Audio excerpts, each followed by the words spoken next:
Salut tout le monde, c'est Rainbow and Flowers. Alors aujourd'hui je vais faire une vidéo sur les types de sorcières ou les types de sorcellerie que vous pouvez retrouver dans le monde entier. Alors je me suis munie de mon petit cahier où il y a tout marqué dessus parce que j'ai pas une mémoire assez vive pour tout retenir. Donc il y en a beaucoup, donc commençons tout de suite. Donc d'abord on a l'Omni-Witch. Alors l'Omni-Witch c'est une sorcière qui aime apprendre, surtout par les livres, et qui aime exposer son savoir aux autres. C'est une sorcière qui est une connaisseuse sur tous les sujets et elle maîtrise tous les sujets. Elle est curieuse et du coup aime apprendre. Ensuite on a la sorcière éclectique qui est une sorcière plutôt reconnue dans le monde de la sorcellerie.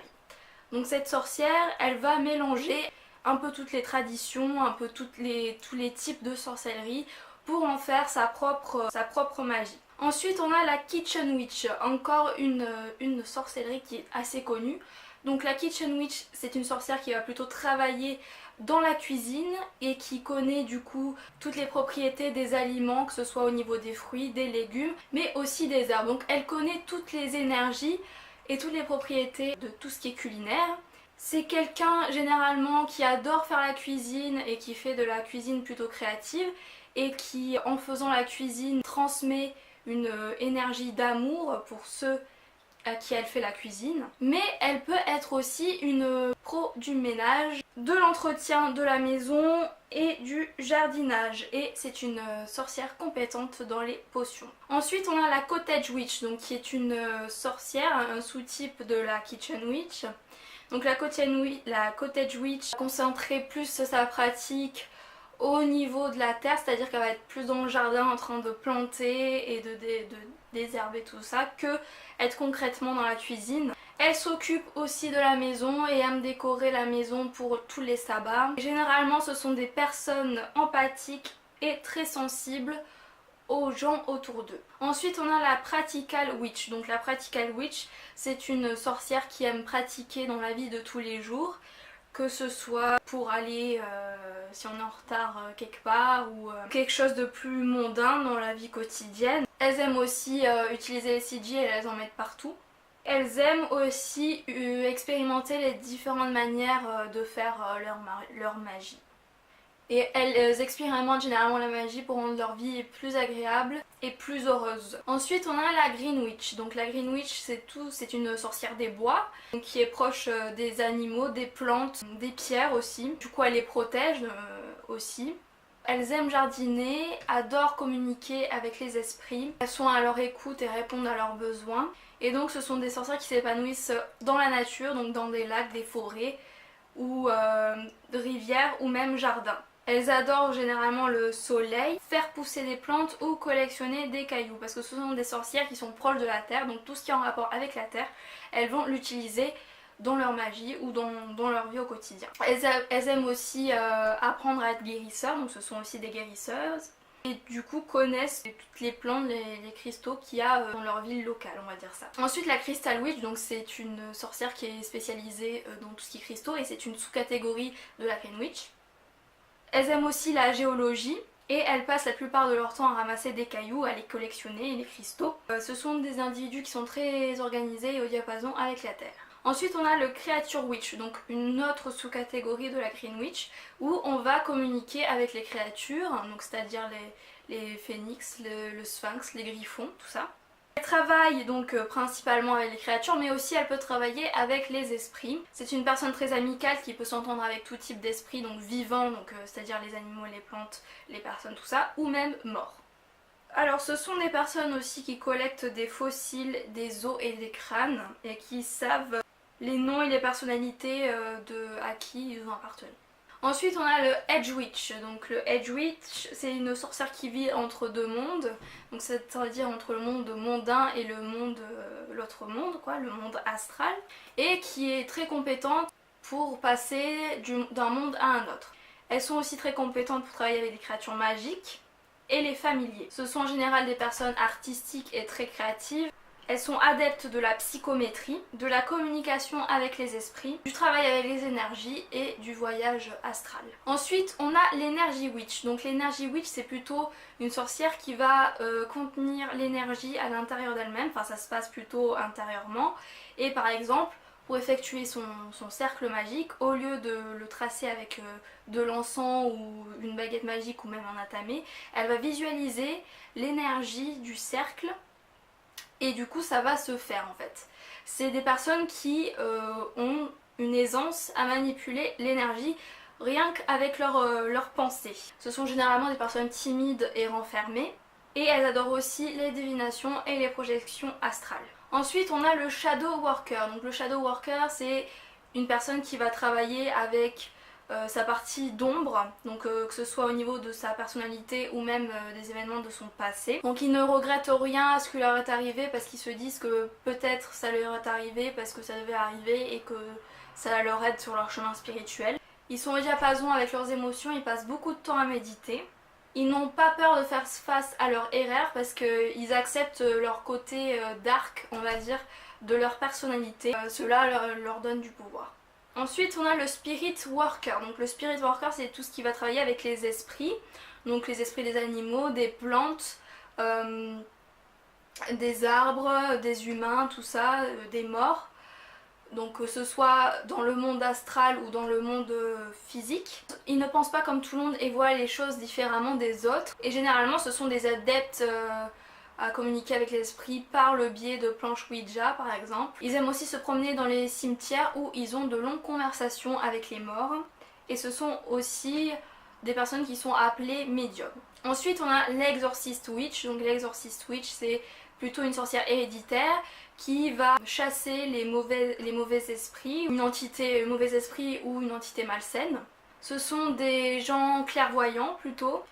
Et ce sont généralement des personnes les plus sombres de toutes les catégories parce qu'ils essayent, même s'ils essayent d'être optimistes, ils sont en contact généralement qu'avec des entités négatives et du coup ça leur fout un coup en fait sur le moral. Ensuite on a l'oracle diviner, donc tout ce qui va travailler avec la divination, donc que ce soit au niveau des tarots, au niveau des runes, de la boule de cristal, par l'observation des animaux, par l'astrologie, par l'interprétation des rêves, et ce sont généralement aussi des personnes clairvoyantes. Ensuite on a le Chaos Witch. Donc le Chaos Witch c'est une magie funeste. Donc c'est des personnes qui aiment travailler avec les eaux, qui sont bons en channeling, communiquer avec les esprits. Ils utilisent parfois, je dis bien parfois, la magie démoniaque et la magie du sang. Ensuite on a le nécromancien. Donc le nécromancien c'est une personne qui va travailler avec les morts, pareil, et qui va même réussir à les ranimer pour pouvoir travailler avec eux. Et pour les nécromanciens, les morts c'est comme des guides spirituels. Ensuite on a la Blood Witch. Donc la Blood Witch c'est une sorcière qui utilise son sang pendant les rituels. Donc c'est une sorcière qui est plutôt mal comprise et qui est très sensible par rapport à ce que pensent les autres malgré ça. Et ils ont une grande résistance à la douleur. Ensuite on a la Sun Witch. C'est quelqu'un qui va travailler avec les énergies du soleil, donc qui va absorber les énergies du soleil pour ensuite accroître ses propres énergies. Donc c'est aussi une personne qui est adepte à la magie du feu et donc qui utilise souvent des bougies lors de rituels. Ce sont aussi des gens chaleureux qui aiment aussi faire des feux de camp ou des barbecues avec leurs amis. Ensuite on a la Lunar Witch. Donc la Lunar Witch c'est pareil que la Sun Witch mais avec la lune. Et cette personne a la capacité aussi de discuter avec la déesse lunaire en personne. Et aussi ce sont des personnes qui pratiquent généralement leur magie le soir. Ensuite on a la Star Witch. Donc ce sont des sorcières qui tirent leur pouvoir des constellations, des étoiles et du soleil. Elles aiment d'ailleurs observer les étoiles et ne manquent pas la scène d'une étoile filante. Elles préfèrent toujours aller au planétarium plutôt qu'aller au cinéma ou à la patinoire. Et ce sont des personnes aussi qui peuvent travailler avec les planètes. Ensuite on a la Storm Witch. Donc la Storm Witch c'est une sorcière qui a beaucoup de caractère, qui a un humour assez beaucoup d'humour, enfin un humour assez peut-être sarcastique je dirais. C'est une sorcière qui peut provoquer du coup les tempêtes et les éclairs. J'adore les films d'horreur, les temps nuageux et jeter des sorts. Ce sont des personnes empathiques qui ressentent les choses avec beaucoup d'intensité. Avec eux c'est soit noir soit blanc. Ensuite on a la Winter Witch. Donc la Winter Witch c'est une sorcière qui aime les climats froids. Donc généralement qui habite dans les climats froids, mais bon ça peut varier je pense. C'est une sorcière qui travaille beaucoup avec la neige. Elle peut collecter de la neige, faire des poupées avec de neige. Et elle tire du coup le pouvoir de la neige ou des nuages plutôt que du soleil et de la lune. Mais malgré ça c'est plutôt une personne chaleureuse et amicale. Ensuite on a la Sea Witch. Donc la Sea Witch c'est une sorcière qui a besoin d'être près de l'eau pour pouvoir faire ses rituels. Donc elles centrent leurs pratiques dans les rivières, les lacs et les océans. Elles sont souvent connectées avec les poissons et savent où c'est qu'ils se trouvent. Elles sont bonnes pour prédire le temps et sont amies avec les nymphes, les dragons de leur région. Elles aiment aussi récolter du sable et des coquillages et elles peuvent être adeptes à la Storm Witch ou à la Sun Witch. Ensuite on a la Swamp Witch. Donc la Swamp Witch c'est une sorcière qui travaille près des rivières. Elles sont adeptes à la communication avec les esprits et suivent généralement la tradition des lieux. Elles aiment errer dans les marécages, rencontrer des familiers et c'est un mélange de pratiques traditionnelles et de houdou. Ce sont généralement déjà très chaleureux et très hospitaliers qui aiment faire des potions et passer du temps avec sa famille. Ensuite on a l'Urban Witch. Donc l'Urban Witch c'est une sorcière qui habite en ville et qui va avec par exemple en faisant des graffitis, des sigils graffitis sur des bâtiments, faire pousser des pots sur leur balcon. Elles ont ça assez sur la technologie. Ensuite on a le Tech Witch, donc ça c'est tout ce qui est technologie et encore plus poussé que l'Urban Witch. Par exemple elle peut utiliser son clavier pour faire une communication avec les esprits. Elles ont aussi des hôtels virtuels, des grimoires virtuels, donc c'est-à-dire sur un blog ou sur l'ordinateur. Ensuite on a la Pop Culture Witch. Donc la Pop Culture Witch c'est une sorcière qui va tirer en fait sa magie de films, de jeux vidéo, de livres, de poèmes, de tout ce que l'on veut en fait. C'est généralement une personne très artistique et qui aime rire. Ensuite on a l'Artistic Witch, donc tout ce qui est en rapport avec l'art. Donc ça, là encore, elle se décompose en plusieurs catégories, en plusieurs sous-catégories. Donc on a la Dance Witch, donc par rapport à la danse, elle va concentrer son énergie dans la danse. Ensuite on a le Theatrical Witch, donc c'est quand on joue du théâtre ou quand on est acteur. Et ce sont des sorcières généralement qui aiment bien dramatiser lors de rituels. Ensuite on a Melodic Witch, donc tout ce qui est en rapport avec la musique.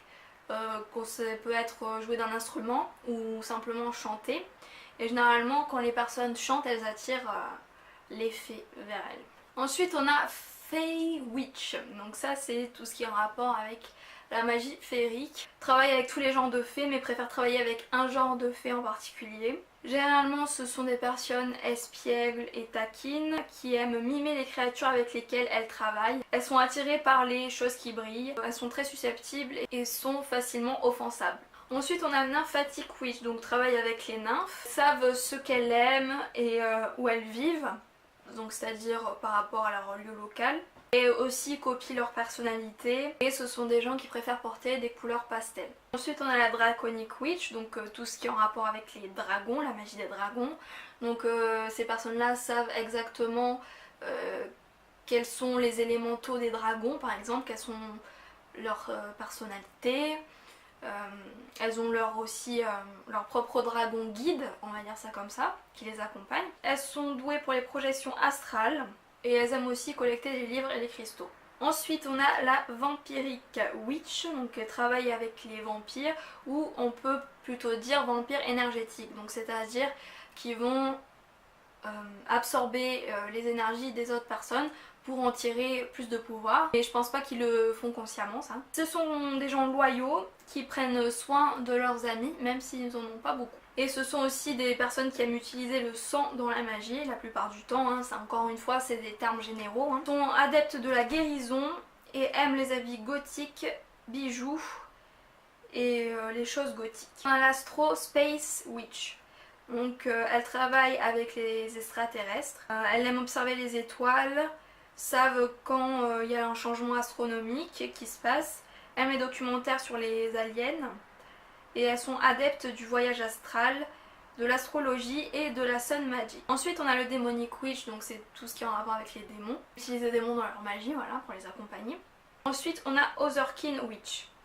Donc Otherkin Witch, c'est quelque chose que j'ai découvert il n'y a pas longtemps en fait, c'est des gens en fait qui pensent qu'ils sont la réincarnation d'une personnalité ou d'un animal ou d'une créature mythique par exemple, et qui vont adopter du coup leur comportement en fonction de leurs croyances. C'est-à-dire par exemple si mon kin, parce que ça s'appelle kin, si mon kin c'est un chat, bah, ça va être ma divinité, ça va être un Bastet par exemple, donc, qui est une déesse égyptienne sous forme de chat mais qui peut se transformer en lion aussi, enfin en lionne Sekhmet quand elle est en colère, et qui est plutôt déesse du foyer, ou c'est aussi l'utilisation régulièrement de l'arbre à chat par exemple. Ensuite on a le Ceremonial Witch, donc c'est une sorcière qui aime bien faire les cérémonies, hein, avec tous les habits, tous les décors qu'il faut, voilà.